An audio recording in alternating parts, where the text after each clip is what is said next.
world's foremost lab for this type of virology study unleashed the pandemic. That reflects very poorly, not just on this lab, but on virologists who, by and large, circled the wagons to protect the reputation of the Wuhan clinic. The year before the outbreak, the Wuhan Institute, working with US partners, had proposed creating viruses with the defining features of what became known as COVID.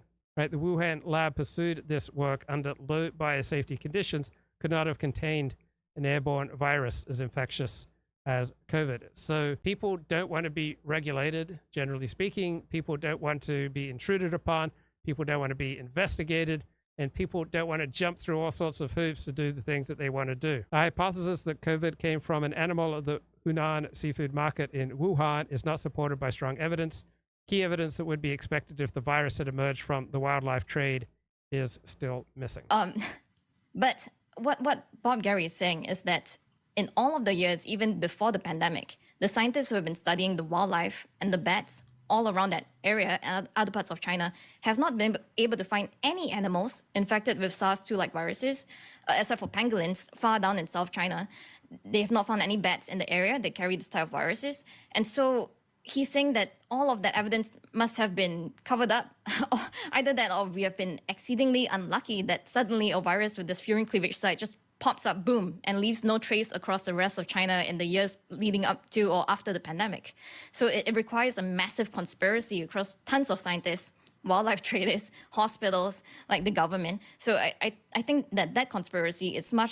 So remember how for years I was on my high horse that the only legitimate grounds for debate are the grounds of facts and the grounds of logic. But then I read a contrary perspective saying that in the real world, we have to often make decisions as using a heuristic of how credible are the individuals in, whatever matter that we're arguing about. So how credible is this woman, Alina Chan? And so let's go to X, right? We're going for the top posts.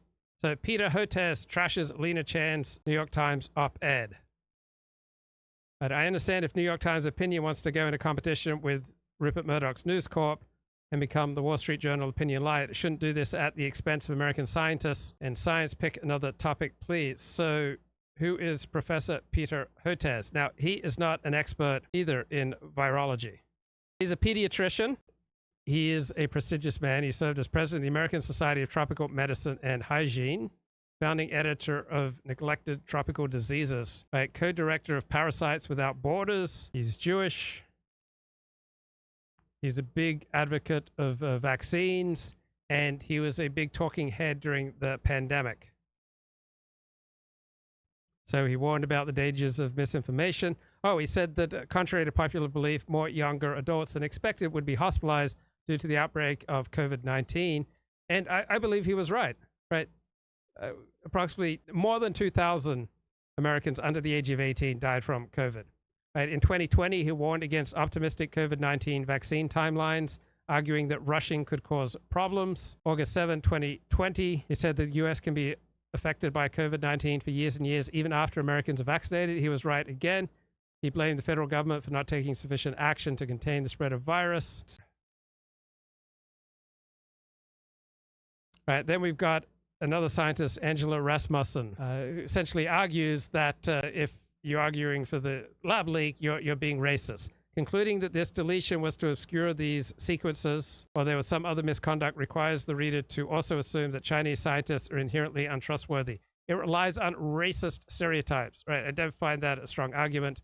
Alina Chan, Chinese government is not people of Chinese descent. Otherwise, can only predominantly white countries' governments be criticized without being racist? No kidding. But this doesn't invite us to criticize the government, and it's a known fact that the Chinese Communist Party suppresses info for reasons. This invites us to criticize the scientists and heavily implies it's because they aren't trustworthy. Where's the evidence that they are not? There's no evidence that any misconduct occurred here. These claims rely on racist stereotypes. And then virologist claims Angela Rasmussen. So she's a virologist, right? She's part of circling the wagons against this outsider, Alina Chan. I never argued that you or other lab leak proponents should be silenced. Just that those with legitimate expertise call BS where they see it. And those with legitimate expertise are those who her crowd says have legitimate expertise. Right? Peter Jacobs thinks that something's insane, but Peter Jacobs has no expertise in this area. It's only because of people like Alina Chan that Fauci is now forced to admit that the lab leak theory is not a conspiracy. Then we have all these, ad hominem attacks by virologist Angela Rasmussen. Right. So Angela Rasmussen, virologist, says, LOL, we have a ragtag collection of internet randos with no subject matter expertise looking to be celebrated as citizen sleuths. There has since been a schism with a battle over the brand between factions with different motivations. They want attention or do they want money? So this is so typical of the contempt, the same sort of contempt that you heard in that journalistic expose of Pat McAfee. Again, Angela Rasmussen, a virologist, filled with contempt for those who propose lab leak. Alina Chan and Matt Ridley wrote a dumb book that was critically panned as one long treatise of just asking questions. Everything they say is in service of boosting sales of this odious attempt to equate science with sea lioning. I don't know what sea lioning is. I could go on and on. It's not about the individuals.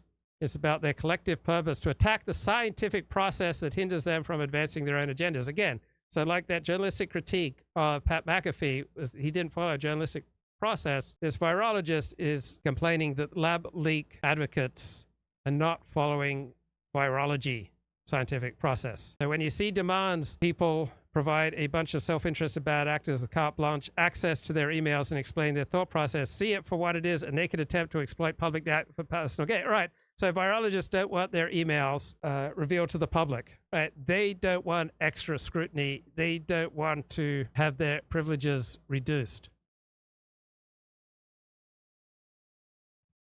Right, here are some examples of abuse and harassment of Alina Chan. One on the left is from a science blogger. The other is an assistant biology professor and author of Virology. Nobody has quickly forgotten about the dead you lying grifter. The world is still reeling and dealing with the trauma of the pandemic.